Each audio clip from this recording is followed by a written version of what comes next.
L'hébertisme, pour développer l'axe physique, nous utilisons des mouvements qui sont globaux, naturels et utilitaires. Alors globaux parce que nous utilisons les 10 familles du mouvement de Georges Hébert qui permettent de couvrir l'ensemble des capacités du corps et qui nous donnent un rapport global au mouvement et au corps.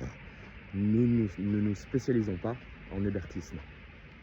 Ensuite naturel, parce que nous utilisons des mouvements qui correspondent à ce pourquoi le corps est fait.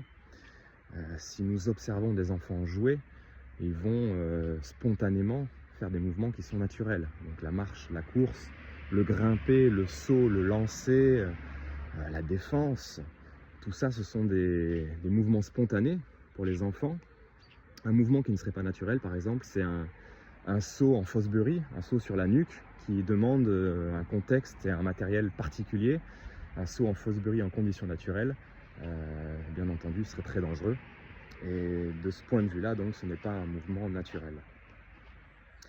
Une traction, une pompe aussi n'est pas vraiment un mouvement naturel. Un squat n'est pas vraiment un mouvement naturel. Je pense qu'on observerait rarement des enfants spontanément se mettre dans ce genre de position, faire ce genre de mouvement.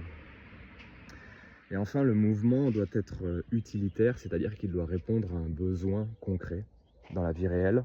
Si on fait des mouvements qui n'ont aucune justification réelle, a priori, on ne peut pas le considérer comme utilitaire. Georges Hébert avait mis au centre de sa méthode la devise « être fort pour être utile », donc à soi, mais aussi aux autres.